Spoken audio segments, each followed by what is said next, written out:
Le chapelet, deuxième émission, les mystères joyeux et les mystères douloureux. Rentrons dans la méditation sur les mystères joyeux et mystères douloureux avec le Père Osnet. Bonjour Père. Bonjour. Alors les mystères joyeux. Que nous montrent les mystères joyeux et en quoi la méditation sur ces mystères développe-t-elle en nous la joie? Peut-être on peut remarquer que un chapelet c'est composé de 5 dizaines. Donc admettons que nous récitions un chapelet sur les mystères joyeux. Au milieu de la dizaine, la troisième dizaine, qui est celle de la nativité, comporte le message des anges « Je vous annonce une grande joie, un sauveur vous est né ». C'est un petit peu ce qui irrigue l'ensemble des 5 mystères, si vous voulez. La joie de la naissance de Jésus, puisque avant il y aura l'annonciation, la visitation, après il y aura la présentation au temple, puis Jésus à l'âge de 12 ans. Mais le cœur même de l'ensemble des 5 mystères joyeux, c'est la joie de la naissance du Christ, la joie de la nativité, la joie de l'évangile. On rejoint la lettre du pape François et cette façon dont nous sommes invités à rayonner autour de nous la joie d'être croyants et de partager cet évangile à d'autres. Donc voilà, pour situer un petit peu l'ensemble de ces 5 mystères. Alors l'Annonciation est le début de l'Évangile. N'est-ce pas la clé de compréhension de l'Ancien et du Nouveau Testament? On est vraiment à la jointure de... Oui, tout à fait. On sort de l'Ancien Testament et en même temps... Et Marie nous apprend à comprendre le lien. L'ange Gabriel va faire allusion très précisément aux annonces faites à David, par exemple, à propos de cet enfant qui va lui être donné. Il sera grand, il sera appelé fils de Dieu. Et ainsi, c'est dans le prolongement des prophéties de l'Ancien Testament que l'Annonciation maintenant a lieu pour demander simplement à Marie son oui, son assentiment, par lequel elle va orienter toute sa vie au service du Sauveur et devenir mère de Dieu, qui sera son charisme particulier. Donc, on a effectivement l'aboutissement de tout le cheminement de l'Ancien Testament qui arrive au oui de Marie, quoi. C'est vrai. Alors, en quoi la méditation sur l'Annonciation est-elle fondamentale pour comprendre qui est Jésus? Qui est Jésus? Précisément, il est annoncé comme Messie, il est annoncé comme fils de Dieu, c'est dit clairement dans le texte de l'annonce de l'ange Gabriel, fils de Dieu, et il est le fils de Dieu fait homme. Marie va lui donner la chair, c'est pour cela qu'elle sera appelée le cœur de l'incarnation. Mère de Dieu. On est au cœur de l'incarnation, et véritablement... la prière mariale nous aide vraiment à développer cet aspect de compréhension de l'incarnation. Vraiment de croire que Jésus est fils de Dieu fait homme par Marie. Et c'est vrai aussi pour les sacrements d'ailleurs. Plus on va réciter son chapelet, plus on va avoir un sens profond de la présence de Jésus dans les sacrements de l'Église. Si par exemple vous avez du mal à croire en l'Eucharistie, avec Marie, vous allez approfondir cette foi dans la présence réelle de Jésus dans l'Eucharistie. Donc Marie est de ce fait la garante de notre foi. Oui, c'est vrai que la récitation des mystères du rosaire, la récitation du chapelet, c'est quelque chose qui stabilise la foi, qui enracine la foi. Personnellement, c'est l'expérience que j'ai vécue quand j'étais au séminaire, le fait avec l'apport du chapelet, le fait d'enraciner ma foi, de la stabiliser, de la rendre profonde grâce à ce terreau marial. Donc c'est vrai en ce sens-là. Puis en un autre sens, on peut dire que comme Marie a cheminé par la foi tout au long de sa vie, du moins oui tout au long de sa vie, et puis les 3 années de ministère public, par la foi, elle a vraiment accueilli la mission du Messie. On peut dire qu'elle nous communique par osmose cette foi extraordinaire qui fut la sienne, cette qualité de foi et qui elle l'a fait grandir en nous aussi. Donc, quelle est l'attitude de Marie? En quoi la contemplation de cette attitude peut-elle nous transformer, son fameux fiat? L'attitude de Marie dans l'Annonciation. Oui. Cet abandon pleinement à la volonté de Dieu. Je pense qu'aujourd'hui, par exemple, pour dire un fiat, pour dire oui, on demande d'avoir auparavant quelques preuves, voire même une feuille de route. Mais Marie n'a pas eu de feuille de route. Marie, on lui a quasiment, j'allais dire, déposer Jésus en lui demandant d'être à son service. Elle a dit oui, consciente de ce qui se passait, c'est très important, consciente de la demande qui lui était faite et d'engager totalement sa vie au service de Jésus.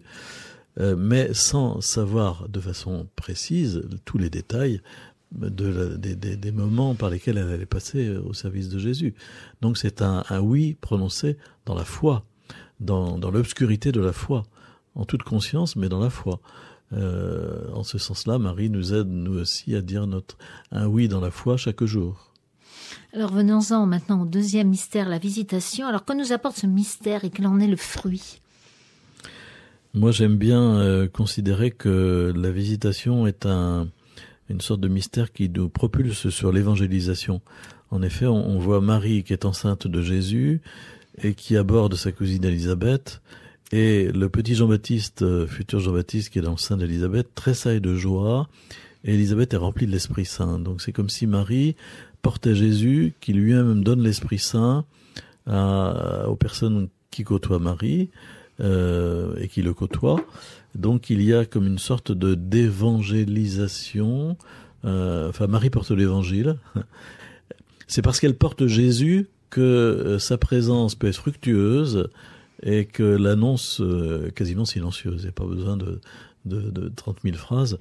C'est Jésus qui est là en Marie. Elle est remplie de la présence de Jésus, et Jésus comble de l'esprit Élisabeth et Jean-Baptiste. Personnellement, j'aime beaucoup cette perspective dans la visitation. Alors, la présentation de Jésus au temple. Les mystères joyeux méritent-ils vraiment leur nom lorsque le vieillard Siméon dit à Marie qu'un glaive transpercera ton cœur ? Oh, vous savez, il faut pas à ce point dire que la joie est séparée de la souffrance ou de l'épreuve. Si vous regardez le mystère de la Nativité qui est juste avant, qui est au cœur des gens, on voit bien que Jésus n'est pas accepté pour sa naissance. Elle est obligée d'aller accoucher dans une étable.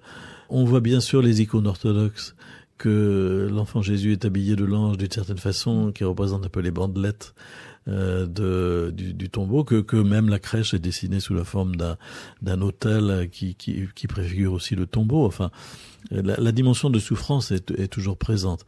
Alors évidemment, elle se développe beaucoup plus dans l'épisode de la présentation, puisque en rencontrant le vieillard Siméon qui prend l'enfant Jésus dans ses bras, il y a une deuxième annonciation qui est faite à Marie, et qui est celle du fait qu'un glaive transpercera son cœur. C'est un pas de plus dans la révélation du mystère de l'accueil de Jésus. Marie partagera sa souffrance. La souffrance du rejet qu'aura Jésus de multiples fois, et évidemment la souffrance de la croix tout particulièrement.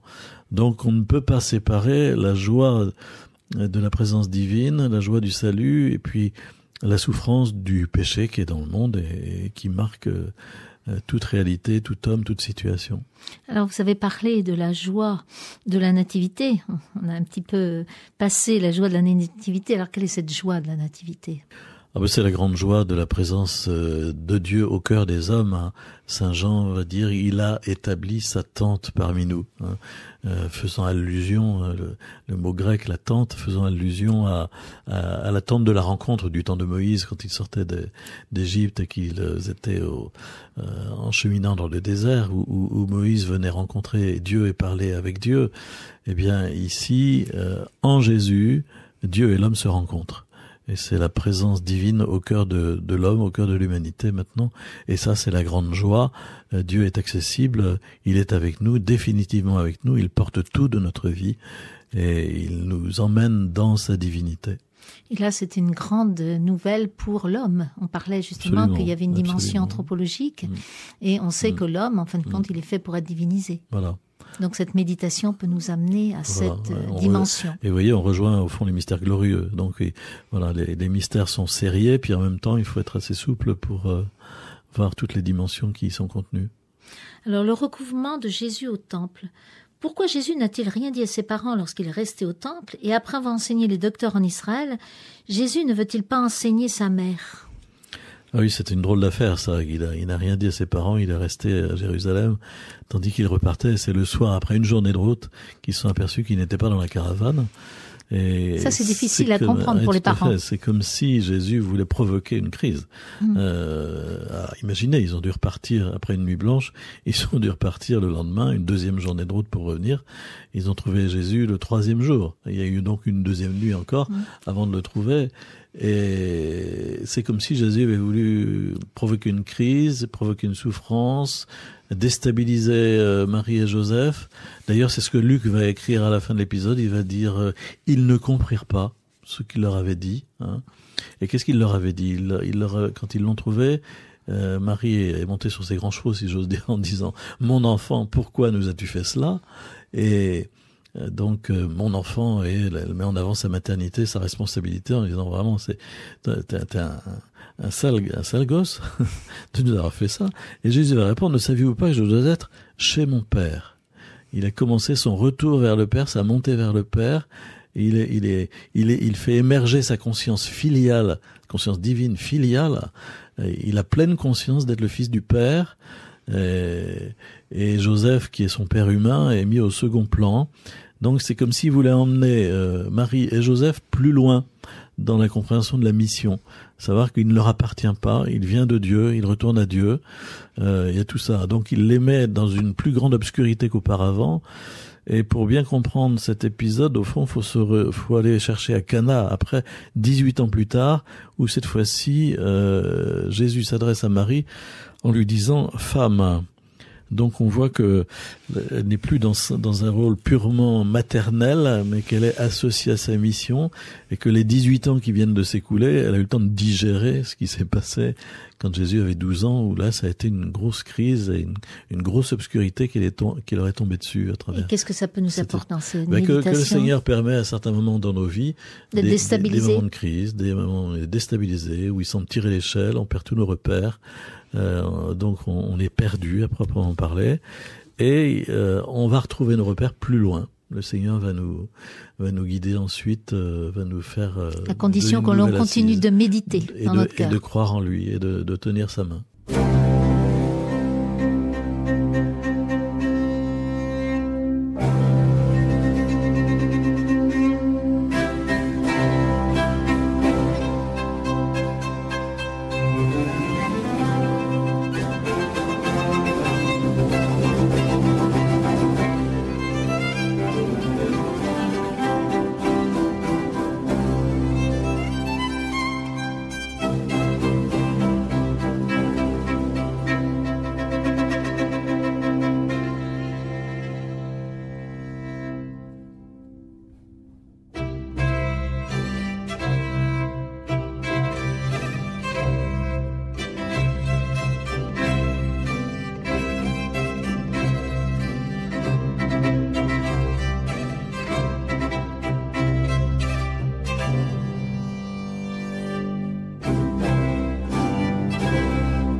Vous suivez l'émission Puits de Jacob, le chapelet, les mystères douloureux avec le père Osnet.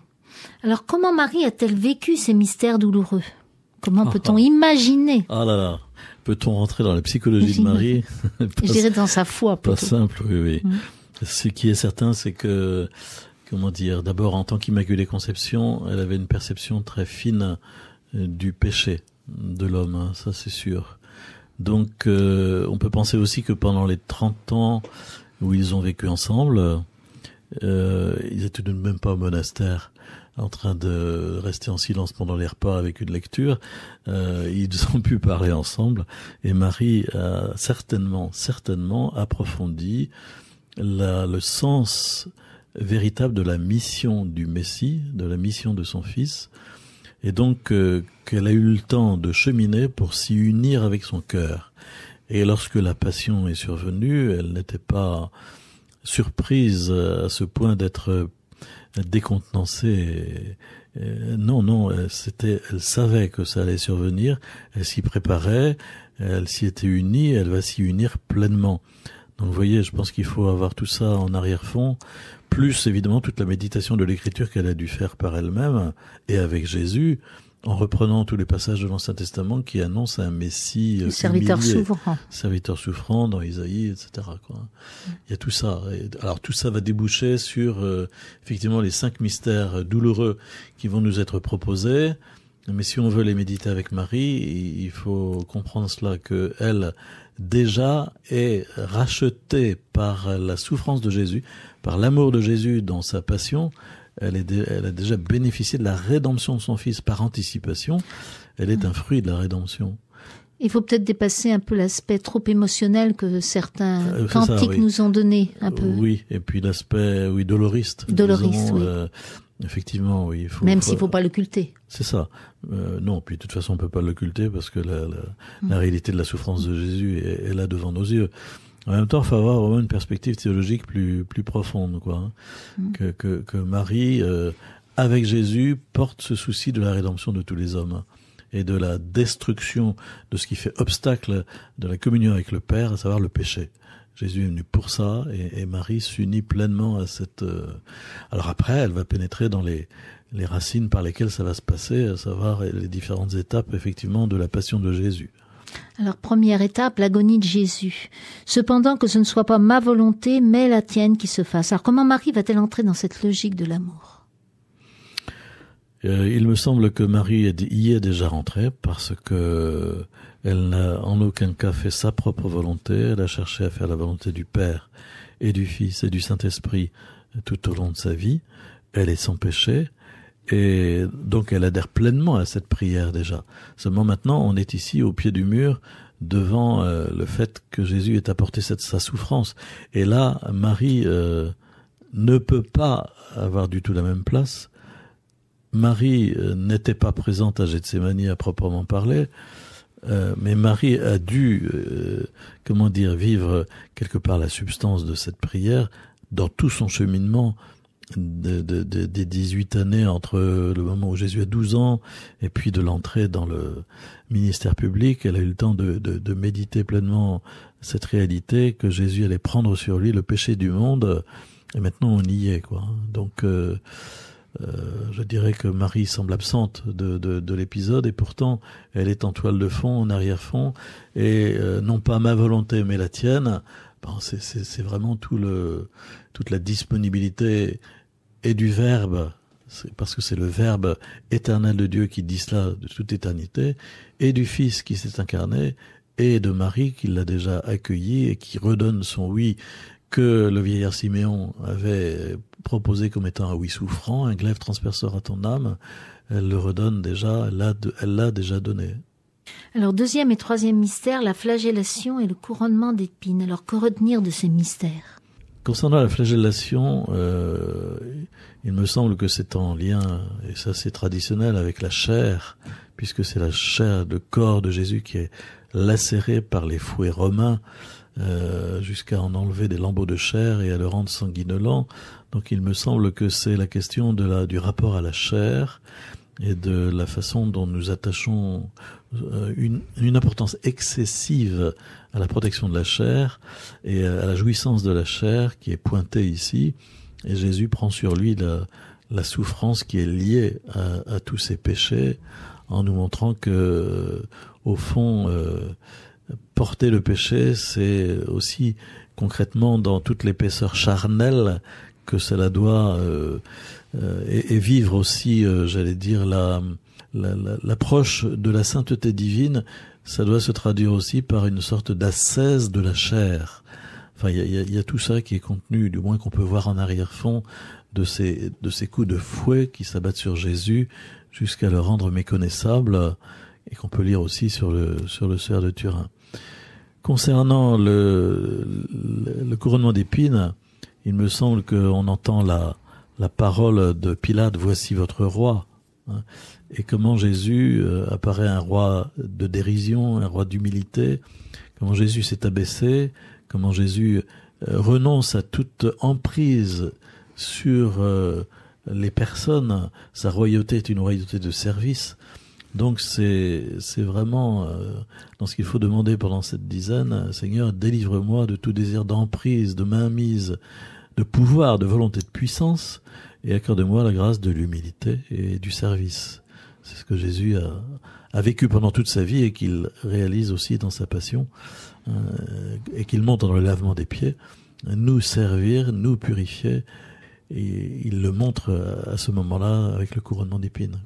Alors le 4e mystère, c'est le portement de croix. Alors on représente traditionnellement Marie étant présente durant ce chemin de croix. Oui, c'est ça. C'est pas biblique au sens où il y a rien dans les évangiles qui en parle. La piété populaire, a voulu associer Marie à ce moment où Jésus traverse les rues de Jérusalem et la formaliser à travers une rencontre que Jésus aurait fait de Marie sur le chemin, qu'ont-ils pu dire d'ailleurs, si ce n'est de se regarder mutuellement dans un assentiment commun et mutuel à l'œuvre que Dieu réalisait à travers la rédemption. C'est un beau mystère que celui de ce cheminement de Jésus à travers la rue de Jérusalem, parce qu'il y a aussi Simon de Cyrène, celui qui porte la croix de Jésus, qui l'aide à porter la croix. Donc c'est une allusion à tous ceux qui sont amenés à porter la croix de Jésus à travers la souffrance, la maladie, la persécution, que sais-je. Il y a aussi Véronique qui, d'après la tradition, essuie le visage de Jésus pour le soulager. Il y a la rencontre avec les femmes de Jérusalem où Jésus évoque le jugement qui va s'abattre sur cette ville pour son refus d'avoir accueilli le Messie. Et puis il y a tout le fait des chutes de Jésus qui ne sont pas dans l'évangile à proprement parler non plus, mais traditionnellement Jésus ploie sous le poids de la croix, portant notre péché, assumant la souffrance et la remplissant de sa présence.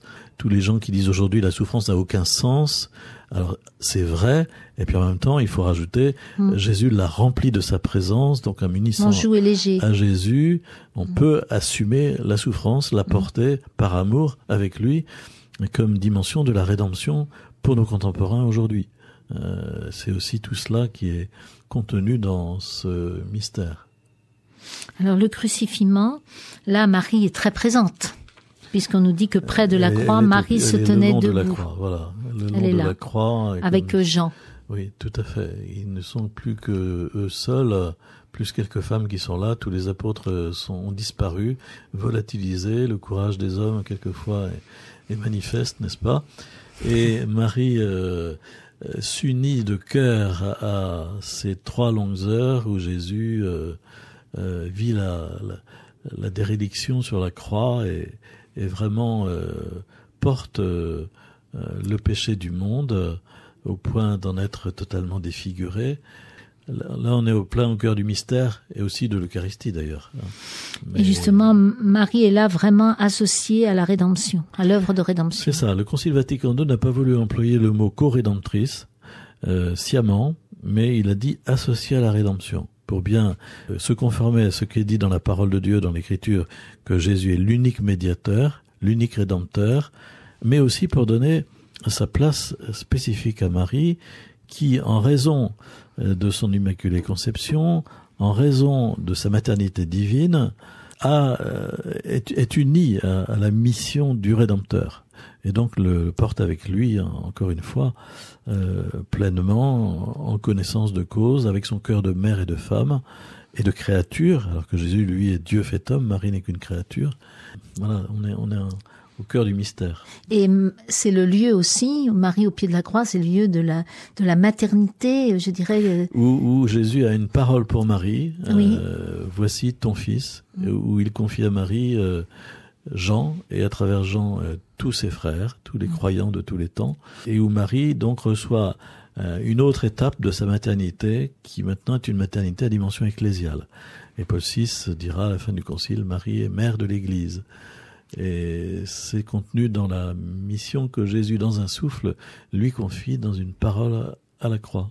Et là, je dirais presque qu'on rejoint les mystères joyeux, parce que c'est une joie extraordinaire d'avoir Marie comme mère. pour nous, vu de notre côté. De notre côté. Pour Marie, ça a dû être un détachement. Au cœur d'une très grande souffrance et d'un grand détachement. Puis en même temps, c'est vrai que c'est une grande motivation pour poursuivre le chemin après, chargée de cette mission, quoi. Et qu'elle va exercer dans le souffle de l'esprit et qu'elle recevra avec les apôtres une nouvelle fois au Cénacle. Alors merci Père de nous avoir parlé des différents mystères joyeux et mystères douloureux. Vous avez suivi l'émission Au Puits de Jacob avec le Père Osnay, le chapelet.